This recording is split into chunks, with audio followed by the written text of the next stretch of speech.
Hello friends, આપણે આ લેક્ચરની અંદર ક્વેશ્ચન નંબર 14 વિશે અભ્યાસ કરીશું. ઓકે, તો અહીંયા આગળ જે છે અંડરલાઈન પ્રમાણે વાક્ય બનાવતા શીખવાનું છે. તો બહુ ઇઝી છે, તમે સાંભળતા જજો કે શું છે. અને ગુજરાતી આવડી જશે એટલે શબ્દો તમને યાદ રહી જશે.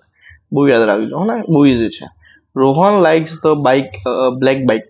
રોહનને કાળા કલરની બાઇક શું છે, પસંદ છે. તો રોહનને બાઇક પસંદ છે એમ નહીં કીધું, રોહનને કાળા કલરની પસંદ છે. તો કયા કલરની? તો બ્લેક. અને બ્લેકની નીચે અંડરલાઈન છે એટલે કયો કઈ. તો કયા કઈને ઇંગ્લિશમાં કહેવાય? વિચ. શું કહેવાય? વિચ. તો વિચ વાળું કઈ ઓપ્શન છે? આ છે ડી છે, વિચ. વિચ એટલે શું થાય? કઈ. કઈ. ઓકે, અહીંયા લખી દઉં છું કઈ બાઇક પસંદ છે, યાદ રાખજો. કોને તમે તમારે કદાચ જો યાદ ના રહે તો એ વિચનો અર્થ શું થાય તો અહીંયા લખી દીધું સાઈડમાં કઈ. બીજું છે Mitali went to school in the morning. Mitali સવારમાં સ્કૂલે ગઈ હતી. તો ઇન ધ મોર્નિંગ સવારમાં સમય દર્શાવે છે, તો સમયથી પ્રશ્ન બનાવવો હોય તો હવે વેન. હોને વેન. તો when did Mitali go to school. તો સી આવશે. હોને અહીંયા એના માટે લખી દઉં સમય. ઓકે. ત્રીજું, ભરત મેટ ધ પ્રિન્સિપલ. ભરત પ્રિન્સિપલને મળ્યો હતો. તો અહીંયા ભરતની નીચે અંડરલાઈન નહીં તો વુડન ટીક કરીને ના આવતા. હોને ભરતની નીચે નથી. જો ભરત મેટ ધ પ્રિન્સિપલ, ભરત પ્રિન્સિપલને મળ્યો હતો. તો ગુજરાતી કરીએ ને કે ભરત કોને મળ્યો હતો. તો કોને ને કહેવાય whom. WHOM, whom. Whom did Bharat meet. Okay, કોને અહીંયા લખી દઉં છું, કોણની, કોને. પછી છે ધેટ ઇઝ વિનયસ હાઉસ. પેલું વિનયનું ઘર છે. હોને તો કોનું ઘર? તો વિનયનું. હે ને આખા નીચે છે કોનું ઘર, તો કોનું એને કહેવાય વુઝ. તો સી આવશે. Whose house is that. તો અહીંયા લખી દઉં છું કોનું. પેલું કોનું ઘર છે. ઓકે, હા. પાંચમું, Krishna will go to Jamnagar. Krishna Jamnagar જશે. જામનગર શું છે? જગ્યા. તો જગ્યાને હટાવીને પ્રશ્ન બનાવીએ તો શેનાથી બને? વેર. તો પહેલું જ છે વેર વિલ કૃષ્ણા ગો. અને તો કૃષ્ણા ક્યારે જશે? તો સોરી, જ્યારે થઈ ગયું. અહીંયા આગળ શું છે? આ સ્થળ છે. અને Gopal will come next month. Gopal આવતા મહિને જશે. તો ફરીથી સમય આવ્યો ને, સમય માટે તમે હમણાં જ ટીક કરાવી અહીંયા આગળ બીજાની અંદર. શું આવે? વેન. તો વેન વાળો ઓપ્શન છે ક્યાંય? હા, જો સી.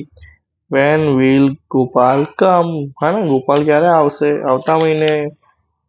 સાતમું છે there are 12 books in the cupboard. અને કબાટ એટલે કે કબાટની અંદર 12 ચોપડીઓ છે. તો બુક્સની નીચે અંડરલાઈન નહીં, 12 આંકડાને ગણી શકાય છે. તો ગણી શકાય આંકડા એવા હોય તેનાથી પ્રશ્ન બનાય. શેનાથી બને? હા, હાઉ મેની થી. તો how many books are there in the કબાટ. બી, there is very little water in the well. ત્યાં આગળ કૂવામાં પાણી છે પણ કેવું? ખૂબ જ થોડું. પણ પાણીને આપણે ગણી શકતા નથી એટલે સવાલ શેનાથી બનશે? હાઉ મચ થી. તો how much water is there in the well. આઠમામાં આવશે બી. નવમું, I will go there by bus. હું બસ દ્વારા ત્યાં આગળ જઈશ. તો ભાઈ આને હટાવીને આવું કે હું ત્યાં આગળ જઈશ. કેવી રીતે? તો કેવી રીતે ને કહેવાય હાવ. તો how will you go there. Okay, તો નવમામાં સી. 10મી, the journey to Rajkot is 4 hours. Okay, રાજકોટની જે જર્ની છે, મુસાફરી છે, કેટલા કલાકની છે? 4 કલાકની. તો કેટલી લાંબી છે? ઓકે, કુલ સમયગાળો આપણે અહીંયાથી ટોટલ કીધું છે કે 4 કલાકની છે. કેટલી? 4 કલાક જવાની છે. તો 4 કલાક એટલે કેટલો લાંબો સમય છે.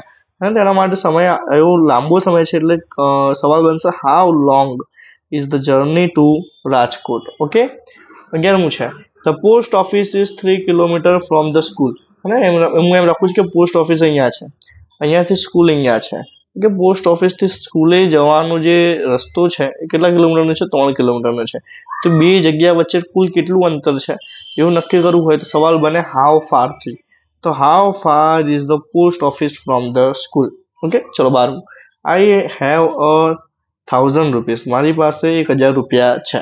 તો પૈસાને ગણી શકાતા નથી. આપણે નોટો સિક્કા ગણીએ છીએ, પૈસાને ગણી શકાતા છીએ નહીં.